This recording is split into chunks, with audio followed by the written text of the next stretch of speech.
20 টাকার নোট নতুন তৈরি হলো। নতুন তৈরি হওয়ার পরে কিছু ব্যতিক্রম আমরা দেখতে পাচ্ছি।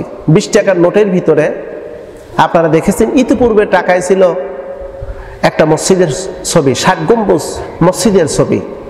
সেই ছবিটাকে পরিবর্তন করে এখন দেওয়া হয়েছে মন্দিরের ছবি। এটি নিয়ে জনমতে ব্যাপক আকারে আলোচনা টল হচ্ছে যে জুলাইয়ের সরকার অর্থাৎ বিপ্লবী সরকার মসজিদের পরিবর্তে মন্দিরের ছবি দিল টাকার উপরে। আমরা কিন্তু ইতিপূর্বে দেখেছিলাম ফ্যাসিস্টের সময় প্রত্যেকটি টাকার উপরে শেখ মুজিবুরের ছবি ছিল। শেখ মুজিবের ছবি ছিল প্রত্যেকটি টাকায়। এখন টাকার উপরে শেখ মুজিবের ছবি নেই, কিন্তু ছবি এসেছে হলো মন্দিরের ছবি, যে ছবিটা মোটেও গ্রহণীয় নয়। এখন অনেকেই বলতে পারে, সুশীল সমাজ যারা আছে, বুদ্ধিজীবী যারা আছে, ওরা বলতে পারে যে টাকার উপরে শুধু মসজিদের ছবি থাকবে, এ দেশে তো হিন্দুরাও আছে, তো মন্দিরের কি ছবি দেওয়া যায় না? আমরা বলবো আপনাদের দাবি ঠিক আছে, আমরা এটাকে অস্বীকার করি না। মন্দিরের ছবি টাকার উপর থাকবে, এরপরে মানুষের ছবি টাকার উপরে থাকবে, এ ব্যাপারে আমাদের কিছু কথা আছে। এদেশ 95% হলো মুসলমানের দেশ। এই টাকা নিয়ে মসজিদের ভিতরে ঢুকতেছে, এই টাকা নিয়ে নামাজে দাঁড়িয়ে যাচ্ছে, এই টাকা নিয়ে তারা বিভিন্ন প্রোগ্রামে উপস্থিত হচ্ছে। এখন আমাদের কিছু প্রশ্ন অনেকেই করেছে যে আমরা জানি প্রাণীর ছবি নিয়ে নামাজ আদায় করা এটা যুক্তিগত কি? নামাজের সময় যদি প্রাণীর কোনো ছবি থাকে তাহলে সেক্ষেত্রে শরীয়তের বাধা নিষেধ হচ্ছে যে প্রাণীর ছবিটাকে দূরে সরিয়ে রাখেন। কারণ প্রিয় নবী সাল্লাল্লাহু আলাইহি সাল্লাম বলছেন, যেই ঘরের ভিতরে প্রাণীর ছবি থাকে সেখানে ফেরেশতারা প্রবেশ করে না। এখন মানুষের ছবির পরিবর্তে মন্দিরের ছবি নিয়ে মসজিদে প্রবেশ করলে কি নামাজ হবে?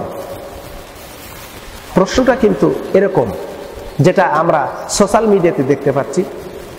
বাংলাদেশের তাওহীদি জনতা সবাই কিন্তু একটা বিষয় নিয়ে বারবার প্রশ্ন উত্থাপন করতেছে যে কেন টাকার উপরে মসজিদের পরিবর্তে মন্দিরের ছবি দেওয়া হলো।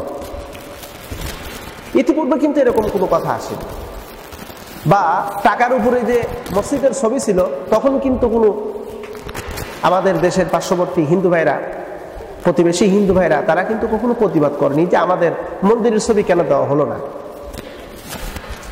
এটা তো যারা গভর্নর তারাই কেবল এই বিষয়ে ডিসিশন নিতে পারে। তবে হ্যাঁ, এই জুলাইয়ের সরকার অর্থাৎ ডক্টর প্রফেসর মোহাম্মদ ইউনূস আলীর সরকারের কাছে আমাদের একটাই কথা, তা হলো টাকার উপরে মসজিদের পরিবর্তে মন্দিরের ছবি কেন? আপনি এটাকে দ্রুত পরিবর্তন করুন। আপনার যদি এখানে মন্দিরের পরিবর্তে মসজিদের ছবি দিতে যদি বাধা আসে, তাহলে মসজিদের ছবিও দেওয়ার দরকার নাই, মন্দিরের ছবি দেওয়ার দরকার নাই। বাংলাদেশের শহীদ মিনার আছে, জাতীয় স্মৃতিসৌধ আছে, বাংলাদেশে অনেকগুলো প্রাকৃতিক দৃশ্য আছে, সমুদ্র আছে, নদী আছে, জাতীয় পাখি আছে, এরপরে গাছপালা তরুলতা আছে, জাতীয় ফল আছে। বাংলাদেশের উল্লেখযোগ্য সুন্দর মনোরঞ্জিত সংসদ ভবন আছে। আপনি দেন, এগুলোর ছবি দিয়ে দেন। আপনি মন্দিরের ছবি দ্রুত পরিবর্তন করুন, যেটা সামাজিকভাবে ব্যাপক আকারে মানুষের ভিতরে আলোড়ন সৃষ্টি হয়েছে। যে ইউনূস সরকারের সময়, ইউনূস সরকারের আমলে মন্দিরের ছবি ঘরে ঘরে, স্লোগানটা এমনটি শুরু হয়েছে, ইউনূস সরকারের আমলে মন্দিরের ছবি ঘরে ঘরে। আমরা তো এটা মেনে নিতে পারবো না, কারণ আমরা তো মুসলিম, আমরা 95% মুসলমান। আমরা ধর্মকর্ম কম বেশি মানি বা না মানি, কিন্তু আমরা এটাকে রেসপেক্ট করি, সম্মান করি, ইসলামকে আমরা সম্মান করি। আপনি দ্রুত প্রফেসর মোহাম্মদ ইউনূস আলী সরকারকে আমরা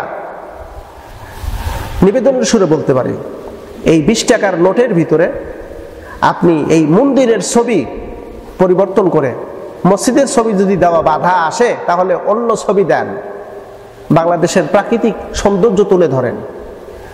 আমরা এদিক দিয়ে আপনাকে রেসপেক্ট করি। আমরা চাই আপনার সম্মান অক্ষুণ্ণ থাকুক। আপনি যেমন করে বাংলাদেশের হাল ধরেছেন,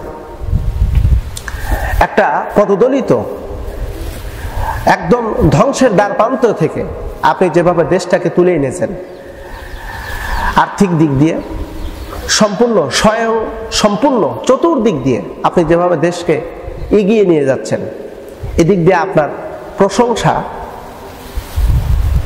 অবশ্যই প্রকাশ করে শেষ করার মতো নয়। আমরা চাই আপনি যতদিন থাকেন ততদিন দেশ এবং জাতির কল্যাণমূলক কাজে আপনি অগ্রসর হন। এমন কোনো কাজ করেন না যে কাজ করার কারণে বিতর্কিত হন, জাতির কাছে প্রশ্নবিদ্ধ হন, এমনটি আমরা কখনো আশা করি না। আপনি টাকাটার ব্যবস্থা করেন, মন্দিরের ছবি পরিবর্তন করার ব্যবস্থা করেন। এটা আমার কথা নয়, বাংলাদেশের 18 কোটি জনগণের কথা। মন্দিরের ছবি কেন থাকবে? এই টাকা নিয়ে আমি মসজিদে ঢুকবো, এই টাকা আমার পকেটে থাকবে, আমি নামাজে যাব। তো আমি একজন মুসলিম, আমার ধর্ম ইসলাম, আমার ধর্মে তো এই মন্দির উপাসনা করা, মন্দির পকেটের মধ্যে রাখা, এটা তো আমি মেনে নিতে পারবো না। প্রফেসর মোহাম্মদ ইউনূস আলীকে আমরা অন্তর্বর্তী সরকারের প্রধান উপদেষ্টার কাছে আমাদের উদাত্ত আহ্বান, আমাদের দাবি, টাকার পরিবর্তন করেন, ছবি পরিবর্তন করেন। আশা করি আপনি আমাদের দাবি যথাযথ পূরণ করবেন।